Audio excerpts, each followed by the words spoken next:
ప్రేమ నమ్మకము గల యేసునామంలో శుభములు పలుకుతూ ఈనాటి బంగారు పరుగ ధ్యానంలో కొన్ని జీవిత సత్యాలు ఆత్మీయ సత్యాలు తెలుసుకుంటూ ధ్యానిస్తూ ఆత్మీయ మేలు పొందుదాం. అయితే ఈ జీవితంలో దేవుడు ఏర్పరిచిన కుటుంబ వ్యవస్థను గౌరవిస్తూ ప్రేమ ఆప్యాయతలు పంచుకుంటూ స్నేహితుల అభిమానం కూడా పొందటం గొప్ప ఐశ్వర్యం. మనల్ని ప్రేమించి అభిమానించే వారి కొరకు సదా ప్రార్థించే దివ్యానుభూతి కూడా గొప్పదే. మరి నేను అనేటువంటి స్వార్థం విడనాడి మన అనే భావంతో జీవించటం చాలా అవసరం. సుఖాలు లభిస్తాయి, సమయము, మంచి స్నేహితులు మరి మనకి దేవుడిచ్చిన బహుమతులే కదా. వృద్ధులు కూడా విలువైన సంపద. ఈ సంపద భద్రపరచుకోవాలి. జీవితం ఎన్నడూ తిరిగి రాదు. ప్రతి క్షణము ప్రేమతో సంతోషంగా గడపటం మరి చాలా అవసరం. మరి దేవుడిచ్చే అనుభవాల కోసం మనం ప్రార్థిస్తూ ఉండాలి. జీవితానికి లక్ష్యం ఉండాలి. పౌలు భక్తుడు గురి చూచి పరిగెత్తాడు, పరుగు పందెంలో ఓపికగా పరిగెత్తాలని కూడా ధైర్యం చెప్పి మరి ఎంతో ప్రోత్సహించాడు కూడా. జీవితంలో ఎంత మంచి పని తలపట్టు నిరుత్సాహపరిచే వాళ్ళు ఎక్కువగా ఉంటారు. మరి గడ్డు పరీక్షలు కూడా ఎదురవుతాయి.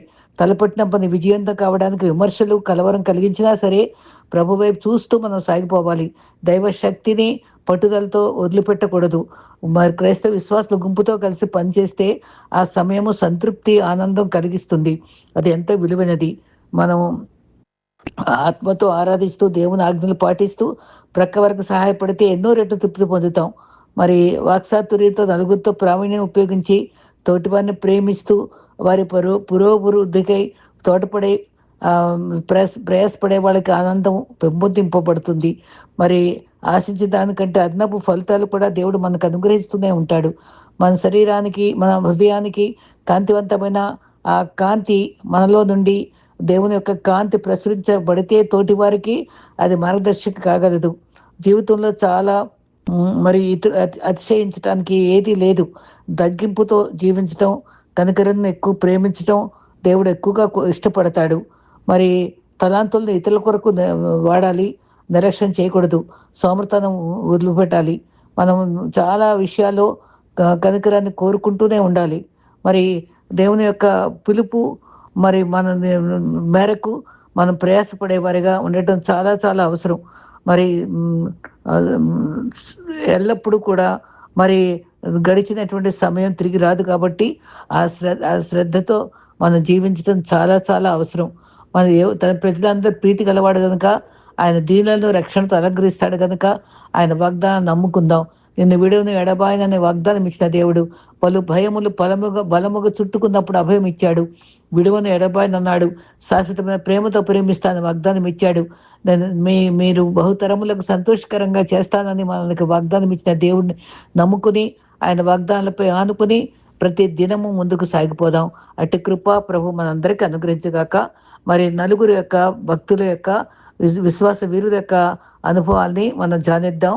మరి మనకి ఇచ్చినటువంటి దేవుడు దేశాన్ని బట్టి, మరి ఆ దేశ నాయకులను బట్టి, మరి 1 తిమోతి మరి 2:1 చెప్పబడే రీతిగా అందరి కొరకు ప్రార్థించటం, మన దేశము ఇండియా దేశం గురించి కూడా మనం భక్తి కలిగి వారి అధికారుల కొరకు ప్రార్థించడం మన కర్తవ్యం గుర్తించి, మరి మన స్వాతంత్ర్యాన్ని బట్టి కూడా మనకి ఇవ్వబడినటువంటి స్వాతంత్ర్య జీవితంలో మనకిచ్చిన దీవుల్ని బట్టి కూడా మనం స్తుతిద్దాం.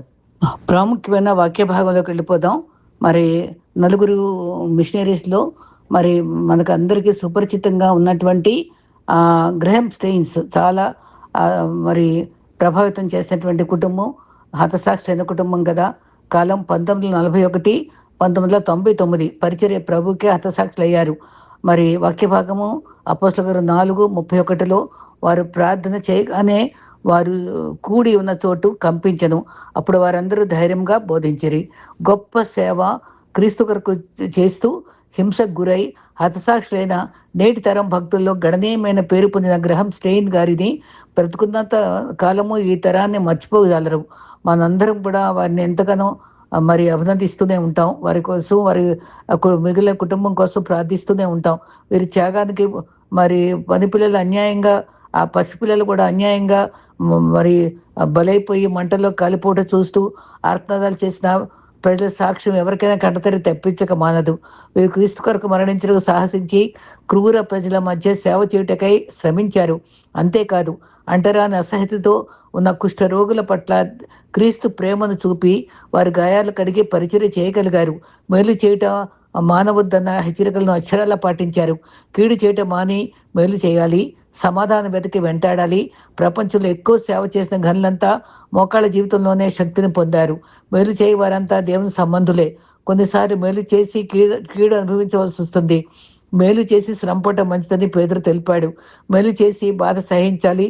దూషింపబడి న్యాయం తీర్చి వారికి తల వంచిన క్రీస్తు శ్రమలే విశ్వాసికి ఆదర్శాలు.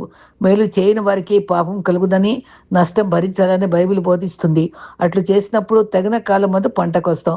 మరియు కూడా కానాను విందులో ఆయన చెప్పింది చేయమన్నది క్రీస్తు చెప్పినట్లు లోకంలో మీకు హింస కలుగునో ధైర్యం తెచ్చుకోమని ఆయన మాటలు పాటించాలి. గ్రహం స్టెయిన్స్ 1941 ఆస్ట్రేలియాలో జన్మించారు. చిన్నాటి నుండియే తల్లిదండ్రుల భయభక్తులతో పెరిగాడు. చర్చిలోని సండే స్కూల్లో పెరిగి పెద్దవాడై ఉన్నతమైన చదువులు ముగించాడు. దేవుని సేవ కొరకు ప్రత్యేకమైన దర్శనం గలవాడై తన యవన ప్రాయమందు ప్రభు పిలుపు మేరకు ప్రభు తనకు భారతదేశం పరిచయకు వెళ్ళమని చెప్పినప్పుడు ఒక్కడే ఆ ప్రాంతానికి వచ్చి క్రైస్తవ్యానికి వ్యతిరేకులు ఉన్న ప్రాంతమైన నార్త్ ఇండియాలో ఒరిస్సాలో కేంద్రంగా పెట్టుకుని సేవ ప్రారంభించాడు. సేవ ప్రారంభించిన కొంతకాలానికి గ్లాడిస్ అనే స్త్రీతో వివాహం జరుపుకుని ఇద్దరు కలిసి ఒరిస్సాలోని మయూర్భంజ్ జిల్లాలో పరిచర్య కొనసాగించారు. గ్రహం బెల్కు గ్లాడిస్కు దేవుని ఎడల భయభక్తులు, పేదవారి ఎడల కనికరము అత్యధికంగా ఉండేది. వీరు ఆ ప్రాంతంలో కుష్ఠరోగుల మధ్య పరిచర్య ప్రారంభించి సంఘాలను ఏర్పాటు చేసి వైద్య సేవలు అందించి ఆ ప్రాంతంలో సేవను స్థాపించారు. వారికి 3 బిడ్డలు కలిగారు: ఎస్తరు, ఫిలిప్పు, తిమోతి, గ్రహం. గ్రహం స్టైన్స్ చచ్చిపోయేంత వరకు 40 సంవత్సరములు ఒరిస్సాలో పరిచయం చేశాడు. ఈ ప్రాంతం మందే సైతాన్ శక్తులు మరి బజరంగ్ దళ్, శివసేన, సంఘ్ పరివార్ ఎక్కువగా ఉండేవారు. మరి ప్రభు కొరకు ఎన్నో కష్టాలు, ఇరుకులు, ఇబ్బందులు ఎదుర్కొన్నారు. కాంద్రాన్ దేశం ప్రజల విధానము, పరిస్థితులు వేరు, తిండి వేరు. అయినా కూడా ప్రభు కొరకు ఇక్కడ సేవ చేద్దామని స్థిరపడ్డారు. అయితే వీరు ఒరిస్సాలో 1986 నుండి 98 వరకు చర్చిలపై 60 దాడులు జరిగినాయి. మరి చివరకు భారతదేశంలో గ్రాహం బెల్స్ వారిద్దరు పిల్లలు హతసాక్షులు అయ్యారు.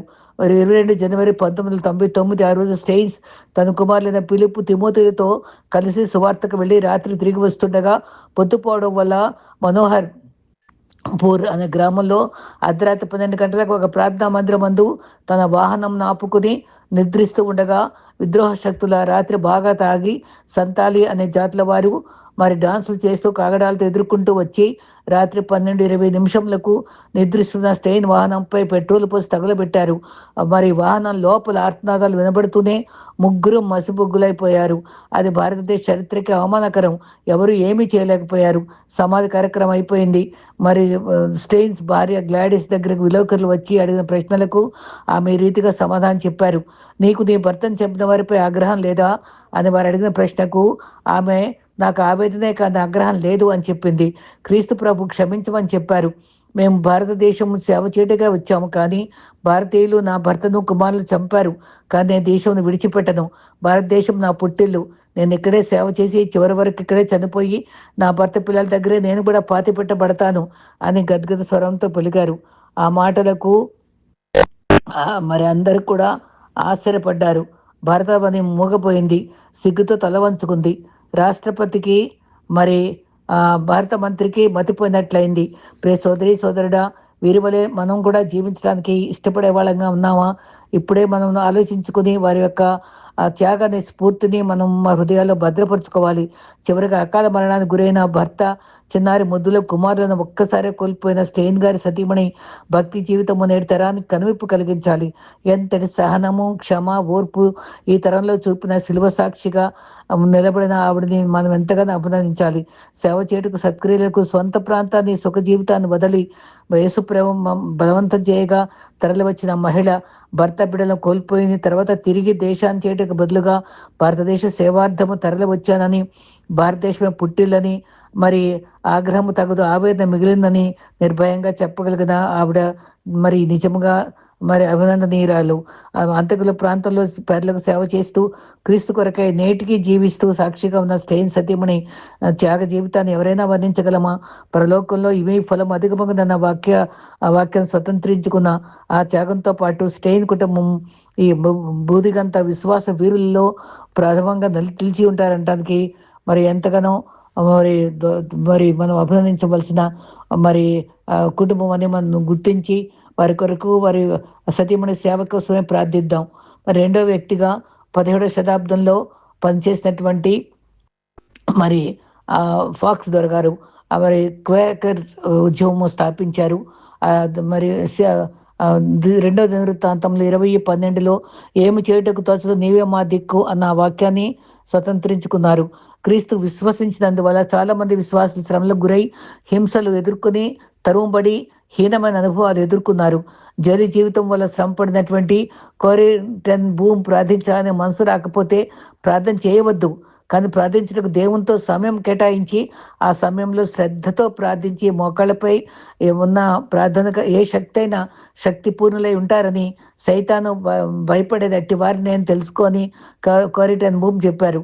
క్వేకర్ల ఉద్యమాన్ని ప్రారంభించిన ఫాక్స్ దొరగారి బోధలకు ప్రజలు ఆత్మీయ భక్తితో మరి వణికిపోయేవారు. అందువల్ల క్వేకర్స్ అని పేరు వచ్చింది. ఆత్మశక్తి మరి వ్యక్తిని స్పందించి గణనీయమైన ఆత్మపూర్లుగా చేయగలిగేది శక్తిగల ప్రసంగంతో పాటు భారభర్త హృదయంతో దీన ప్రార్థనను గుర్తించాలి. నామకార్థ ప్రార్థనలు నిలువెచ్చని స్థితి క్రైస్తవుల అనుభవంలోకి ప్రతి క్రైస్తవుడు ఉత్సాహభరితమైన ఆత్మీయ శక్తి సంపన్నులు కావాలి. ఫాక్స్ గారి జీవితంలో అద్భుతాలు సంభవించాయి. బైబిల్ కాలంలో ఎలీషా ప్రార్థించగా చనిపోయిన పిల్లవాడు బతికలేదా? నెహమ్యా ప్రార్థించగా రాజుగుండె మెత్తబడలేదా? మరి పౌలు ప్రార్థించగా డోర్కా బతికింది. శిలువపై దొంగ ప్రార్థించగా యేసు ప్రభుతో కూడా పరదేశంలో ప్రవేశము దొంగ పొందాడు కదా. దానియేలు ప్రార్థించగా సింహాలు నోరు మూయబడినాయి కదా. ఫాక్స్ గారి జీవితము చదివి మన జీవితం ద్వారా ప్రభు ఎట్టి అద్భుతాలైనా చేయగల సముద్రాన్ని నమ్మి సేవ చేయటకు మనం సిద్ధపడదాం. 1647 సంవత్సరంలో భారీ ఆకారంతో మరి పొడిచే చూపులతో ఉన్నటువంటి జార్జ్ ఫాక్స్ అతడు ఇంగ్లాండ్లో పల్లెలు మరియు పట్టణాల్లో సువార్త ప్రకటించక ప్రారంభించాడు. అతడు తరచూ ప్రార్థన మరియు ఉపవాసములతో బైబిల్ తప్ప మరి ఏ ఇతర స్నేహితులు లేకుండా ప్రయాణించాడు. ఆయన పరిశుద్ధత ప్రభావము మరియు పశ్చాత్తాపం గురించి సువార్తను ఎప్పుడు కూడా ప్రకటిస్తూ ఉండేవాడు. ఆయన ఆయన ఫాక్స్ దొరగారు ప్రకటించి ఆరంభించిన సమయంలో అనేక సంఘాలు మానవ కల్పిత ఆచార పద్ధతులచే బంధింపబడి ఆత్మీయంగా చచ్చిన స్థితిలో ఉండేవి. సంఘం ఎప్పుడైతే సాంప్రదాయం అవుతుందో అప్పుడు లోకము ఇంకనూ భక్తిహీనతలో దిగజారిపోతుంది కదా. ఫాక్స్ యొక్క ఆకారం మరియు పద్ధతులు కొందరు ఏహ్యంగా కనిపించాయి. అయినా సరే కఠిన వృత్తులై వ్యతిరేకంగా ఉండే వారి పద్ధతులు కొందరికి ఏహ్యంగా కనిపించినప్పటికీ మరి వారిని సంపూర్ణంగా మేల్కొల్పుటకై కొన్నిసార్లు దేవుడు ప్రవక్తలు నూతన విధానాలను అనుసరించేవారు. జార్జ్ ఫాక్స్ గారు ప్రకటించక ఆరంభించగానే మరి 14 దినములతో పాటు ఒక విశిష్టమైన మరి ఆత్మీయమైన అనుభూతి పొందాడు.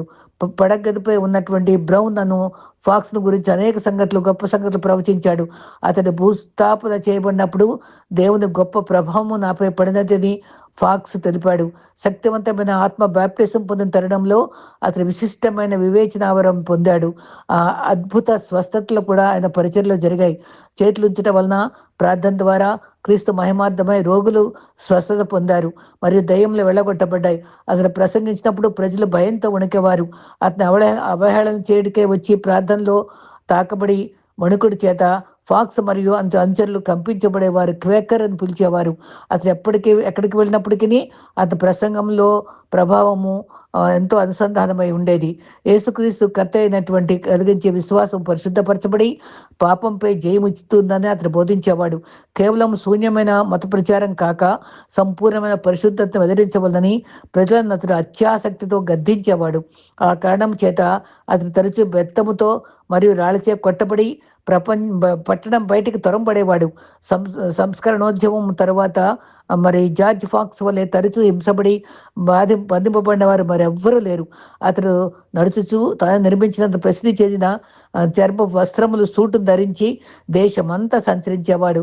అతడు తరచూ ఆరు బయట చెట్టు కింద లేక గడ్డివాములో పండుకునేవాడు. సాధారణంగా పిలువబడే సంఘము కేవలము భవనంలో మాత్రమే అని, అసలు క్రీస్తునందు నమ్మకస్తులైన విశ్వాసులు మాత్రమే నిజ సంఘంనకు సజీవ రాళ్ళని అతడు ధైర్యముగా బోధించేవాడు.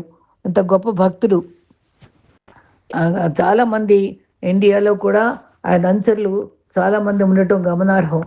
ఈ ఈ భక్తి కలిగినటువంటి భక్తుడు మరి ఆ అన్నిటిని మించి దేవుడు ప్రార్థనలో వృద్ధి చెందాడు. పరిశుద్ధాత్మ కదలిక మరి కొరకై సమయం వేచి సమూహంలో ఉన్న వారందరినీ కబ్బింపచేసి దేవుని బలమైన హస్తం క్రింద దీనులుగా చేయనట్టు ప్రార్థన అతనికి వాడుక. అతను ప్రార్థించుతుండగా మరి భక్తి దేవుని శక్తి భవనమును కంపింపచేయనంతగా అమోఘమైన రీతిలో కిందకు దిగి వచ్చేది. జార్జ్ ఫాక్స్ యొక్క పరిచర్య మూలంగా 17వ శతాబ్దపు ఇంగ్లాండ్నకు అపోస్తలిక శక్తి ప్రత్యక్షపరచబడింది. పరిశుద్ధాత్మ శక్తికి బదులుగా వేదాంతపరమైన మరియు లేఖానుసారమైన ఖచ్చిత తత్వమును ఆశించే ఆ కాలంలో అతను మత సంబంధమైన మనిషిగా మరి జీవించాడు. అతడు ఎల్లప్పుడూ ఆత్మచేత నింపబడిన వాడని నొక్కి చెప్పుచూ శరీర కార్యములకు మృతమైన సాంప్రదాయములు ఆపాదించడానికి వ్యతిరేకించేవాడు. విశ్వాసులైన మనం కేవలము మన మనసును తృప్తిపరిచి మన సాంప్రదాయాలను ప్రోత్సహించే సువార్తతో సంతృప్తి చెందేలా మనం క్రీస్తు మరి అపోస్తలుల సువార్తను తృణీకరించినట్లే కదా. యేసుక్రీస్తు సన్నిధిలో ప్రజలను మరొక మారు కంపింపచేయనట్టి ప్రార్థనలు ప్రకటనలు మనం నిజముగా వెతుకుటకై ప్రభు మనకు సహాయం చేయగాక నొక్కి వక్కాణించేవాడు. చివరిగా గొప్ప భక్తులైన ఫాక్స్ గారి అనుచరులంతా నేడు ప్రపంచమంతా విస్తరించి గణనీయమైన సేవ చేయుచు ఆత్మానుభవములు పొందుతున్నారు. ప్రార్థనలో వృద్ధి పొందిన భక్తుడు పేరు వచ్చింది. ఆయనకు బలిష్టమైన చేతికి దీనులుగా ఉంటే మరి వ్యక్తులను పరిశుద్ధాత్మతో కృమ్మరింపచేయు శక్తివంతంగా కాగలము. అట్టి శక్తిగల పరిచర్యను మనం చేయడానికి మనం సంసిద్ధంగా ఉండగలమా?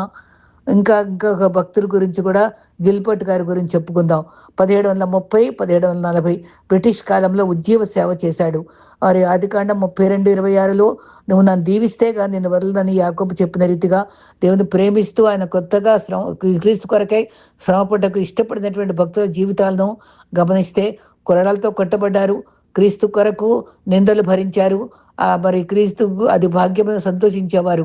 జనులు మిమ్మల్ని నిందించి హింసించి మీ మీద చెడ్డ మాటలలో పలుకున్నప్పుడు మీరు ధనులని క్రీస్తు చెప్పిన మాటల్ని ధ్యానించేవాళ్ళు. ఖడ్గము మరితో పాలెను హతసాక్షి కాగల భాగ్యం వచ్చిందని సంతోషపడేవాళ్ళు. రాళ్లతో కొట్టబడ్డారు, శ్రమల పాలయ్యారు, అది భాగ్యమని భావించారు.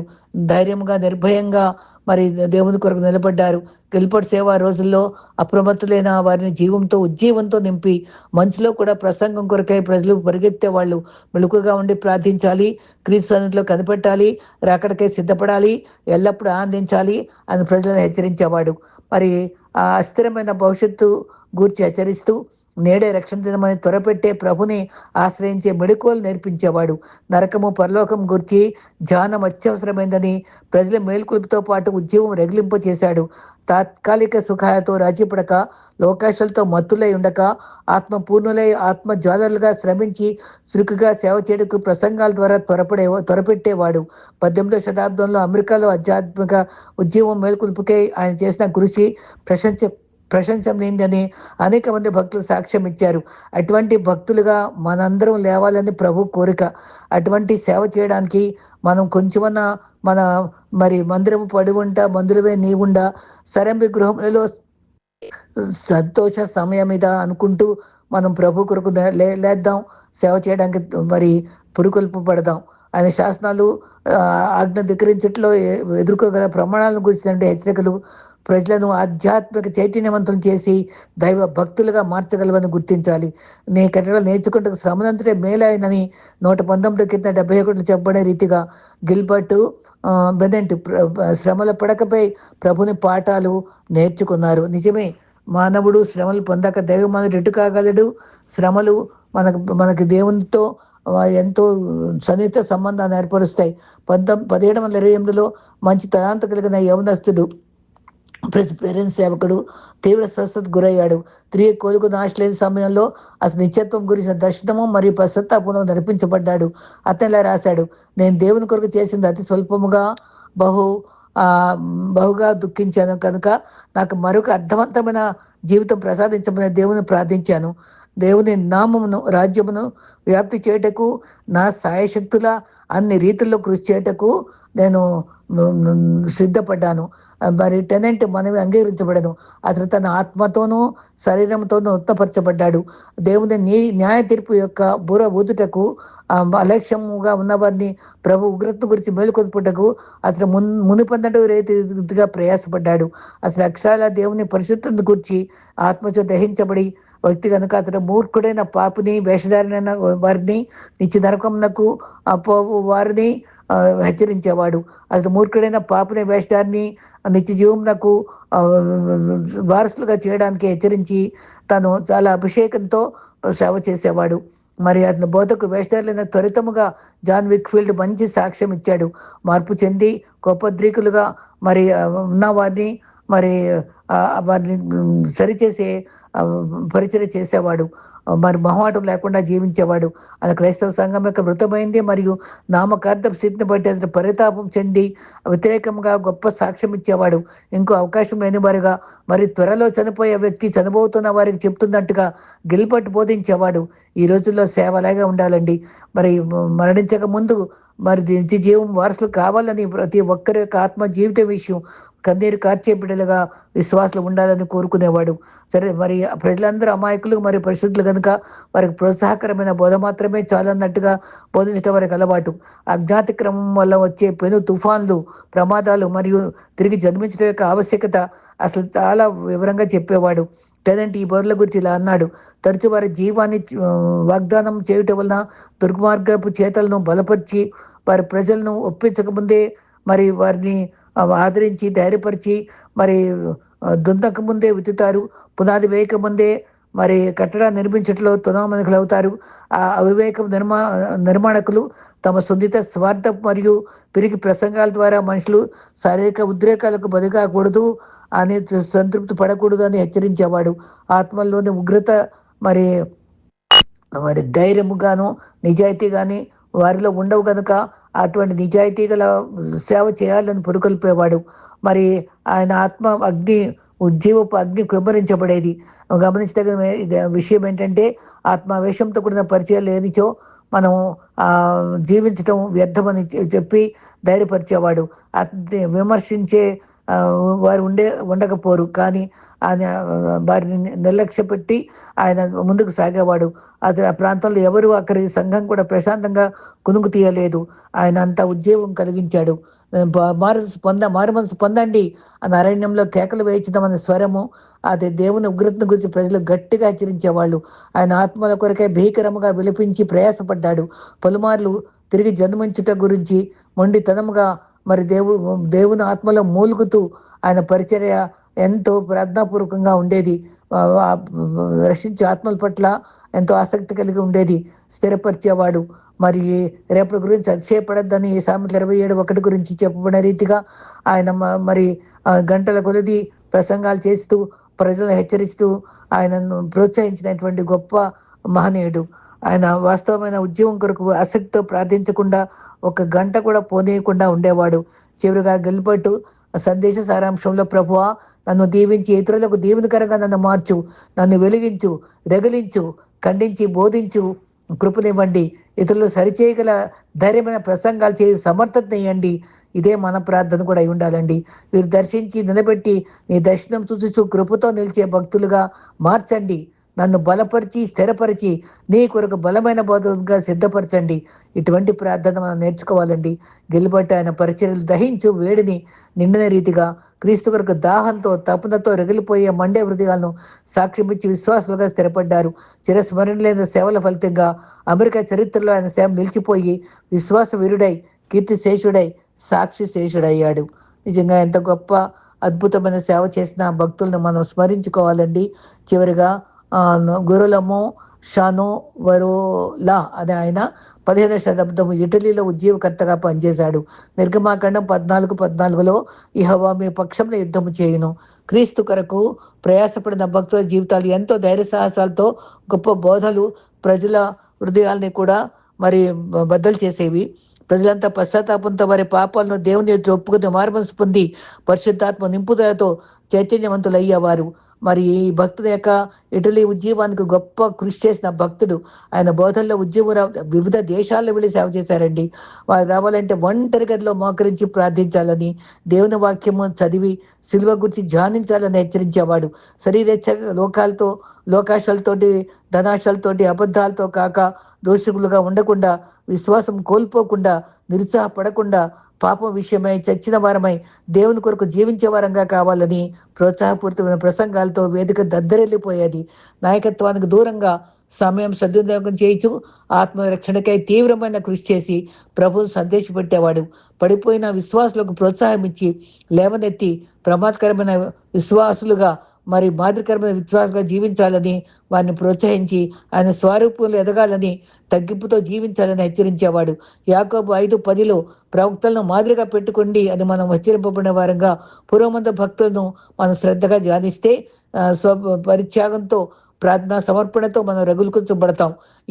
మరి మాదిరికరమైన ప్రవక్తలు కేవలం మనం చదువుకుంటే గ్రంథాలయంలో మాత్రం పరిమితం కాలేదు, కానీ కొంత మటుకు నిర్లక్ష్యం చేయబడినా, అపార్థం చేసుకొనబడినా, మర్చిపోబడినా దేవుని ప్రవక్తలైన వారు జ్యోతులైన సంఘ చరిత్ర అంతటా మండుచు ప్రకాశించునే నేటికి ఉన్నారు. మరి ఈ భక్తుడు కూడా అటువంటి అగ్ని ప్రవక్తల్లో ఒకడు. అతని కన్నీటి ప్రార్థనలు మరి ఉద్వేగపూరితమైన ప్రసంగాలకు ఇటలీ పునరుద్ధరించడానికి, పునరుజ్జీవానికి తోడ్పడాయి. అది ఎంతగానో పొగడబడ్డాడు. ఇటలీలోని మరి 1442 సెప్టెంబర్ 14న 7 సంతానము, 5 కుమారులు, 2 కుమార్తెల గల కుటుంబంలో 3వ వానిగా ఈయన జన్మించాడు. ఈ భక్తుని జీవితంలో ఆత్మ తీవ్రతతో, వ్యాకులంతో తన హృదయాన్ని దేవునితో కుమ్మరించేవాడు. ధనవంతులు అనుభవించే సుఖభోగాలు, ఆడంబరము, ధనగర్వము మరియు దీనిలైన కూలి పనివారు అనుభవించే కఠినమైన పేదరికం అతని లేత హృదయాన్ని బహుభారంతో నింపేది. రాజ్యాధికారం మరియు ఆధిపత్యం కొరకే ప్రాకులాడే కురుగుర నియంత్రణల గురించి దుష్టులైన పాద్రులు, సామంతులు మరియు పోపుల చేతిలో ఇటలీ దేశం బలిపశువుగా మారింది. ఆ పరిస్థితుల్లో పరిశుద్ధత మరియు సత్యం కొరకు పరితపించే అతని యవన హృదయాన్ని ఈ పోరాటాలు ఎంతో బాధించాయి. అతడు అతి తక్కువగా మాట్లాడి ఎల్లప్పుడూ మౌనంగా ఉండేవాడు.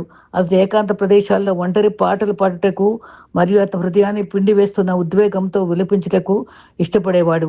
ప్రార్థనే అతని గొప్ప ప్రశాంతత కనుక తన చుట్టూ ఉన్న దుష్ట సమాజం నుండి రక్షించబడ్డకే పరలోక సహాయం కొరకు బలిపీఠం మీద విలపిస్తూ ఆ మెట్లను తన కన్నీటితో తడిపేవాడు. ఒక దినమున అతడు తెరవబడిన పరలోక దర్శనంలో సంఘంలో కలగబో శ్రమను తన కళ్ళ ఎదుట కదలాటను చూచాడు. అప్పుడు ప్రజలను హెచ్చరించుచు ఆజ్ఞాపించున్న దేవుని స్వరాన్ని విన్నాడు. అప్పటి నుంచి అతడు తన ప్రవచన పరిచర్య పిలుపుని గురించి నిశ్చయత కలిగిన వాడై నూతనమైన అభిషేకంతో కూడిన శక్తిని పొందాడు.